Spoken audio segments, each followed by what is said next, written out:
and welcome to Women's Football Hub. I am your host for this episode. I am Carolyn Kent, and with me today is a physiotherapist with over 20 years' experience. She's a director of HLP therapy. She also specialises in women's health and also what we're going to talk about today, C-section recovery. Welcome to Women's Football Hub, Hannah Poulton. Thank you very much, Carolyn. Gosh, what an introduction. I feel like I might need to know something now. Yes. Hey, listen, but I think it's really important to point out that you are definitely going to be the expert in this podcast today, because for those of you who do or do not know me, I have not had my own babies. I decided to borrow someone else's. From my perspective, this is going to be a learning point for me too. But of course, we are going to talk about C-section. I think it's something that's important to start talking about, that sort of return play journey as well, with regards to if you've had surgical abdominal surgery and in a C-section. There are more women who are having babies and then returning to maybe even not football, maybe some other sports. So can we start, because obviously you're talking to me as a complete novice, what exactly is a C-section and how does it impact on the body differently from a vaginal birth? It's really interesting, isn't it? Because funny enough, I was only having this conversation this morning with a client just about how we almost downgrade birth, regardless of what birth you've had. People go, oh, you've given birth and just move on. But if you'd had a hip replacement or a knee, oh my goodness, they want to know the ins and outs. Oh, why did you have it? How long did it take those? What rehab did you get? Those kind of things. But with birth, we almost go, oh, obviously we've been doing it since the beginning of time. We just get on with it. But it's interesting because I don't actually think we talk about and we understand not only the depths of giving birth and the physical and psychological changes it has on the body and on the individual, but also the rehab afterwards is just not there, Carolyn. It's not. So C-sections are major abdominal surgery. And if anyone's watching this and they are pregnant or they're thinking about having a C-section, this is in no way to put you off. I've had a vaginal birth. I've had a C-section birth as well. They both hold risks. They both hold complications. They're both equal measure in terms of possibly the effects that it has on the body. But a C-section birth is major abdominal surgery. So you need a spinal or an epidural. They cut through 7 layers. You'll have a fan and steel incision, which is the most common incision for C-sections, which falls into your bikini line. And people say it looks like a little smile between both of your hips. But the surgeon will cut through your skin, your fascia connection. He'll cut through your fat. They will pull apart manually the rectus sheath, so over your rectus abdominis. They then go through the peritoneal lining, which covers over your organs. They then cut through the uterus and the amniotic sac to take the baby out. It's not, oh, you've just had a C-section, or, oh, shame you've had a C-section, which I hear quite a lot of shame around C-section births, which is absolute nonsense. It is an invasive surgery. Now, the World Health Organization wanted to keep the world at around that 10 to 15% of all births being C-section births. Now, the UK isn't the highest in the world. Other countries like Dubai have a much higher C-section rate than we do. But even now, after the government lifted the cap in 2020, on C-section births and the rates, because hospitals were trying to keep under that 20%, we've seen this exponential growth of C-sections. And whether this is because women are older having babies, we're less fit, we have more comorbidities, but also maternal choice. You can choose to have a C-section with no medical need. And so this staggering rise of C-sections. I'm from Leicester, that's where I'm born and bred and where my clinic is. And we're seeing, last month they published the stats and it was 45% of all births were C-sections in that month. Now you're looking at 1 in 3, 1 in 2 births being C-sections. But where is the aftercare, Carolyn? Where are we looking at rehabbing our mums in a way that not only getting back into high level sport, but also how they're functioning on the day-to-day, bending, lifting, going to the toilet, gaining that strength, but looking after that scar as well. It's C-sections are more than just a scar. You've got to be looking at your diastasis, that abdominal separation, the pelvic floor, what's going on around the scar as well as the scar itself. And I think you bring up a few things there that I wanted to come in and touch on. You've Mm, obviously spoken about a few attitudes and beliefs towards C-sections. What are yes. the biggest misconceptions about C-section that Mm. you would like to clear up? That it's the easy way out. So, yes, I cannot tell you how many mums come to see me in clinic. I'm in my clinic room at the moment. So, yes, they come in like that to come and see me and just say, I feel a failure. I feel that my body's let me down, that I'm too posh to push. It was the easy way out for me. I didn't need it. I was too lazy to have a vaginal birth. We use It's interesting. I'm doing a PhD in scarring and C-section scarring predominantly, and looking at the literature, how the literature portrays it. They use the phrases a normal birth and a C-section birth. Yes, a non-assisted birth, an assisted birth, a medicalized but non-medicalized birth. I think from that, of course, your surgeons, your doctors, your midwives are going to read that and then use the phrase, which I only heard the other week, oh, it's a shame you missed out on a normal birth. Don't worry, you can try next time. All of this, and this lady in clinic, she'd had the most beautiful C-section birth ever. It was planned, it was necessary for her with her past medical history, and that absolutely ruined her. And you've got to recover from that as you're recovering from major abdominal surgery while looking after a baby. It's huge. There's a real lesson there about words having impact, isn't there? And it is because your words can build people up and tear people down. We know this. You see it in business. People have made a lot of money about doing courses on communication, body language, speech, all of these things, because words are so important.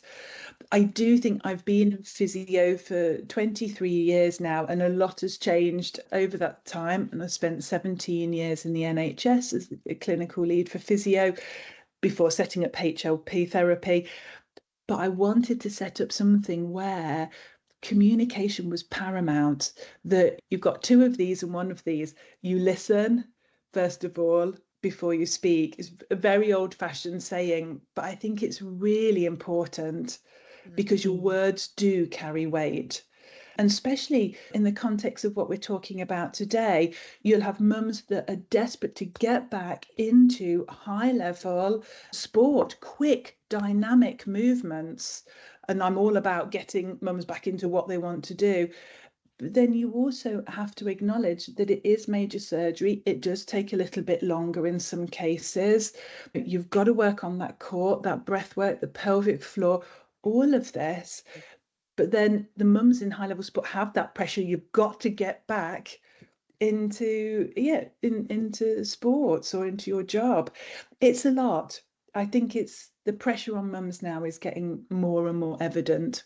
Yeah, and I think one of the things that I would look to first of all kind of think about is right, you've had major abdominal surgery, and we're pretty Yes. clear on the fact this is major abdominal surgery. It's not the Mm, easy way out, it's major yes. abdominal surgery, right? Mm, mm, So let's talk about what women should immediately expect after mm. surgery, and probably in the first 6 weeks, because Yeah. that's still the, am I right in saying that's still the early Yes. stage, Yeah, right? absolutely, absolutely. I always say a scar takes 2 years to reach maturity. So you know your wound healing timeline, you've got 2 years to make a real difference. Those first 6 weeks are imperative in terms of rest, which is super difficult when you've got a newborn or you might have a toddler or other children to look after. Good hydration, good protein, because they're the building blocks of cellular recovery. Good wound care, because you've got this scar on your body. It might be your first surgical incision. You can expect things like you'll have a catheter fitted while you're having your C-section birth. Of course, when that's removed, It takes a little while to get back into relaxing and opening your bladder as normal. So it takes time to start this process. You won't be able to feel your legs during the surgery. So when the epidural wears off, it's that feeling of getting back into walking and moving as well. Of course, you'll have a dressing over your scar. This will be removed normally within the first 24 hours, but it is different for some of the hospital policies. But your tummy and your scar will look very different to how it was Mhm. when you were pregnant. And even though, Carolyn, it seems like a silly thing to say, but we need to prepare mums that it's going to look different, because you get so used to seeing your tummy being pregnant and growing, and then you're not anymore. But now you've got this incision and almost an overhang. We don't prepare mums to say this is what it might look like. This is after effects in all its glory. And of course, opening your bowels on the toilet, looking at fibre, it's painful. We need nutritional advice after a C-section as well. Look, it's a huge big deal.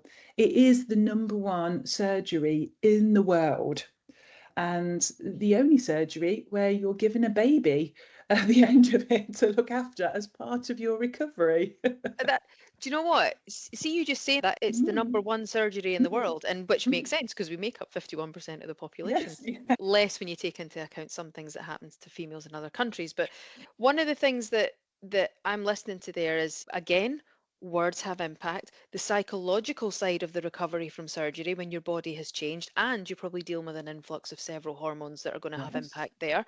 And Yeah. and when it comes to obviously scar healing, you're obviously specialist in this, doing a PhD in this area. Does it affect movement, that Yes. that type of scarring? Mm, absolutely. You think where it falls between your anterior superior iliac spine, right in the center, you get the deep transverse layers of your transverse abdominis. You get obviously your abdominal wall fascia, your pelvic floor, deep fascial connections, all within that area that they cut through. And I always try and say to my mums, look, your pelvic floor is affected in a C-section. It's not safe now. You need to be looking after that as you would if you had a vaginal birth as well. But things like coughing, sneezing, especially in the early stages, building up that intra-abdominal pressure, gosh, it hurts. It bending, lifting. It has a huge strain on your frontal plane. And then of course you're carrying a baby, aren't you? You're bending over a cot, you're doing all of these things as you would. You're trying to either breastfeed or bottle feed, and you get into all of these strange positions to try and help that. Yes, it affects movement in a really big way. And obviously that's in the early stages, and it gets better and you get stronger, and if you have good support around you, you see a woman's health physio, you get stronger, which is good. But it takes time Mhm. to build up that strength. And in our society of everything is next day delivery, everything is super quick, the body hasn't changed. It needs that time to heal.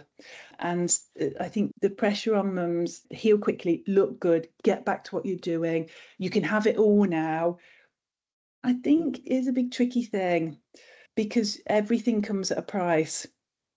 And yeah, it takes time to heal and recover.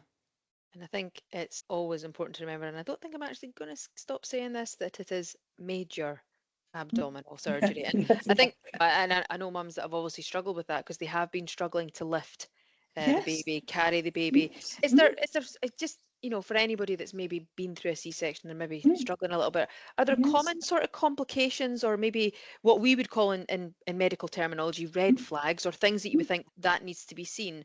What are Mm. the types of things that people should look out for with their recovery? Yeah, absolutely. So watch your scar. I always say to my clients, take a photo of your scar as soon as you've taken the dressing off, because it will change. But keep an eye on your scar. It might be the first incision you've had on your body. So check that it's healing over, that it's closing, that yes, it will look red, it will look sore as it's healing, but there's no openings in the scar. You don't want any clear fluid or any coloured fluid, especially green or infected fluid coming out of that scar. If you do speak to your health visitor, midwife or GP straight away, you want to make sure that your stitches are dissolving as well. And if you have a stitch that is left in, please go and see a medical professional to remove it. If you're past that 6-7 weeks and it's still there. And also to look after the scar, to keep it pat dry it in the early stages, keep it clean, dry, let the air get to it, keep it hydrated around the area. So yes, so the first instance is look out for your scar. If you'll have bleeding in the first few weeks vaginally, which is always a shock to mums because they think, oh, hang on a moment, I've had a C-section, why am I having this? If that bleeding doesn't subside or slow down or carry on, please speak to your midwife, your health visitor, or your GP. So important just to get that checked out. If you're struggling to open your bowels and get into a normal rhythm, you're bleeding and it's not from piles or something that's normal to yourself, then get that checked out. The same with leaking as well, leaking urine. It is common, it's not normal. And we need to really hammer that home because I think there's lots of professionals and mums in the playground. Oh, I leak when I sneeze, and oh, it's just the way it is. I've had kids. Absolutely not. There is things that can be done, and we need to change that narrative. Well, so look out for that as well. And do you know what's interesting? You talk there about bleeding. We've had major abdominal surgery. You've also got bleeding. And one of the big things is, of course, you're going to be tired after having had a baby, right? But when you think about the impact of bleeding on potentially then somebody getting anemia and how that can make them feel, do you see a lot of that? Do you see people who've had significant blood loss, maybe not through the surgery, but obviously they are losing blood? Do you see anemia post C-section? Yep, absolutely. Because not always, obviously, everyone's completely different. We hear the stories where women have had dramatic blood loss and need to have blood transfusions. You then have the mums that have had blood loss and they're given iron tablets. And then you have the mums that have a minimal amount of blood loss from any type of surgery like that. And they don't need iron, but they're just very tired going home. And of course, what do? You don't go home after your C-section birth and you sleep and rest for the next 6 weeks. You have a child that will need feeding potentially every 2 hours. And that's the bending, the lifting, the moving. And you think about mums that live up 10 flights of stairs at the top of a flat, ones that have no support around them, that possibly live on their own. It's a huge, big, I think, feel strain on the body. And we need that support and community around our mums, regardless of how they've given birth, because I do believe we have lost that as our generations are evolving. Yeah, and I think that probably feeds into partner support, doesn't it? And if there are Yes. any people that are listening out there who are partners, who know people or are partners of people who have had C-sections, Mm. please remind them again, it is Yes. major abdominal surgery. Yes. If any of you had major abdominal surgery, you would probably want to rest. So let's Yes. help mothers out. I think that's probably important. Now, obviously, we said 6 weeks is the early phase. Yes. What's Yeah. what starts to become the sort of middle phase of rehab? Mm. So I say right from the beginning, even though you're in the early phase, soon as that catheter's come out, make sure you're starting those pelvic floor exercises. So you're engaging that pelvic floor, you're working on your breath to really relax everything, because of course you'll be nervous about going to the toilet in those first stages. And gentle walking, gentle mobilization and movement. You'll have your very attractive DVT socks on, which, yes, which are lovely. You'll have the heparin injections to help with blood clots. My tip for anyone watching is, if when you do give yourself those injections, ice the area before you put it in to numb the area. Very helpful. And so you will gradually build up that time over that first 6 weeks, trying to get into some kind of routine and organization, but slowly trying to heal. I believe the next 6 to 12 weeks, that's when we see a lot of our clients as well, HLP therapy. They come in, obviously we have an hour with them, which is great. And you're starting on your journey of, right, I now want to get back some core work. Let's have a look at your diastasis. Let's have a look at your good tension around your abdominal wall. Let's have a look at your pelvic floor. Let's have a look at your movement. What do you find difficult? Let's have a look at your scar. And then it's that 6 to 12 weeks, I think, is almost like the golden time. Mums want to get back into exercise, fitness, moving, regain something for themselves. And of course, Carolyn, this isn't for everyone. Some mums come to us at 6 weeks and they're really struggling even to walk into clinic. It's painful. Some mums come in full of the joys of spring and bouncing off the walls. It's every single person is different. I've been looking at C-sections in depth for the last 6 years. I've never seen the same scar all the way through, and on the different people, never the same scar, but also everyone's story is different. So that rehab, as you were first saying, that 6 to 12 weeks, I do believe is that golden time of let's start gently to progress you. And maybe a little kind of element of trying not to compare to other people. And I think that's so difficult Yes. nowadays, isn't it, with social media? Yes, yes.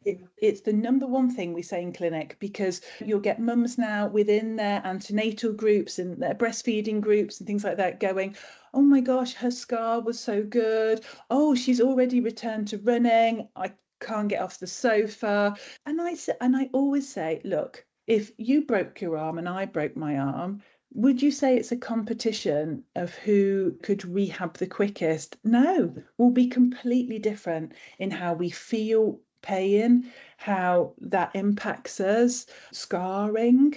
I said, everyone is different.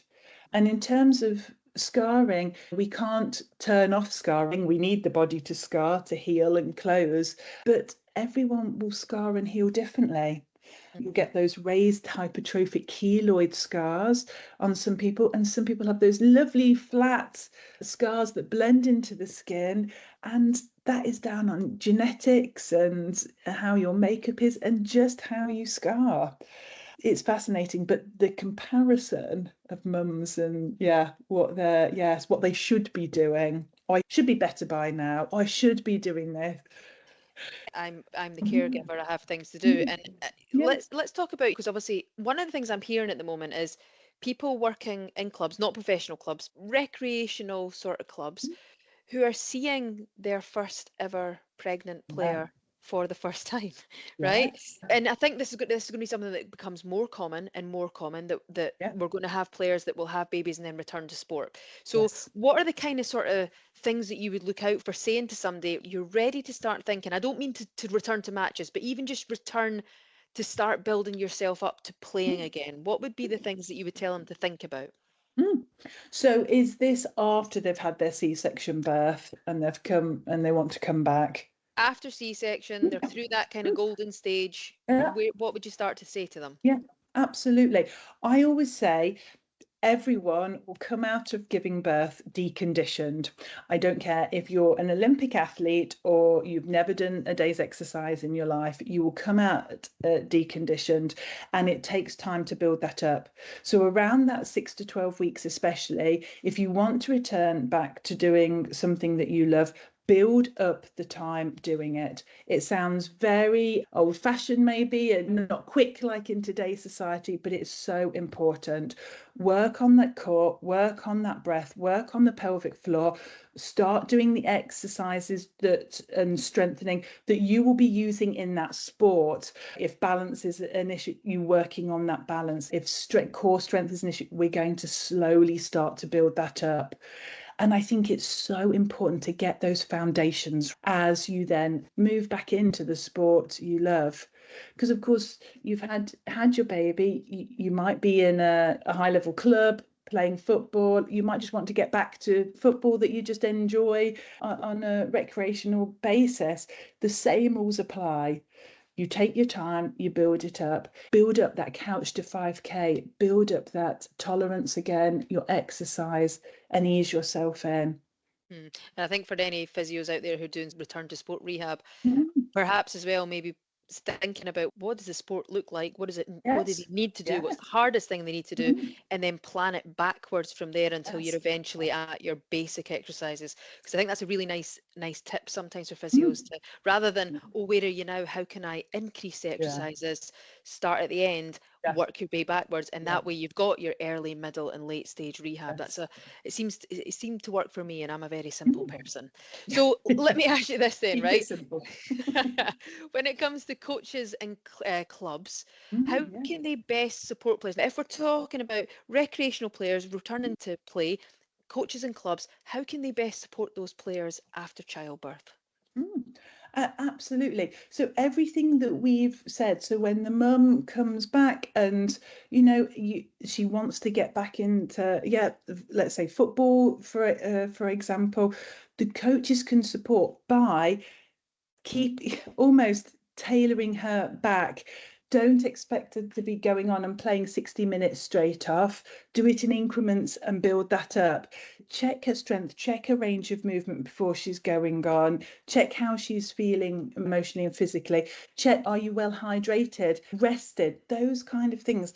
Support her as well nutritionally from a nutritional basis, but also how she's feeling, because she might be desperate to get up and yes, I can definitely do it, I can come and play for an hour, I'll be absolutely fine, or 90 minutes or what have you.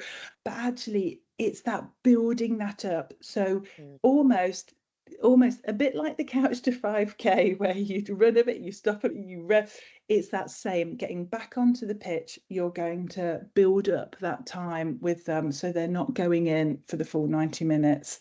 And yeah, take them off, have a rest, stretch, look after yourself. You can go back on in 15 minutes and things like that. I think it's so important. Frustrating because, of course, as a player, if you want to go on and this is your fitness and you love it, I completely get it. But I also think that real taking your time, that building those foundations back up, that working on those movements and strength is so important. Also for the mum, but also to prevent injury as well. Mhm. Yeah, I think that's vitally important because obviously if they're deconditioned, returning to sport, the potential for Yes, injury therefore becomes yes. the relative risk goes up. Mm, So, final question for you, okay? yeah.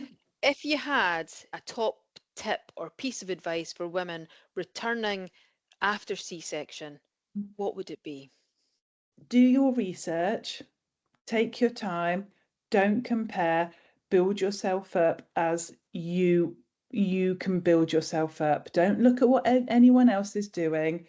Just do what you feel you can at that time, and do not judge yourself in any way, because first of all, you haven't failed, you are exponentially more amazing than you could possibly imagine, but also that your body has been through a huge ordeal and you've come out the other side and you're going to do so well. I think that's it. It's like 1,000 points in there, sorry. I think that goes to show the complexities of it. From your perspective, if listeners are looking to get in touch with you, how can they do that?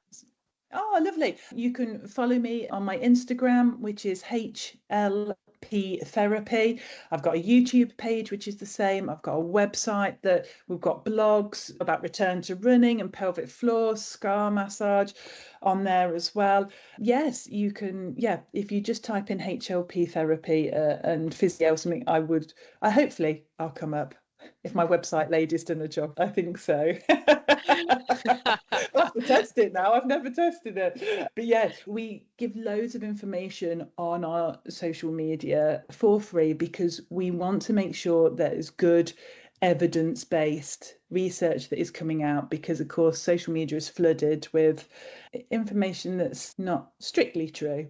We like to keep it as real as possible. Hannah, it has been absolutely lovely to chat to you today. If you are working with athletes, and especially if you're working with somebody who's had a C-section, please remember that it is major abdominal surgery. No two journeys are the same. And please follow the evidence, and we will see you soon.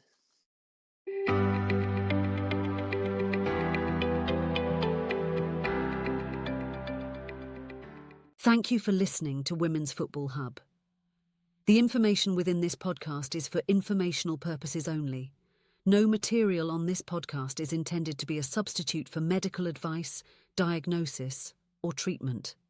Please contact your doctor or another healthcare professional if you have any questions about anything raised in this podcast.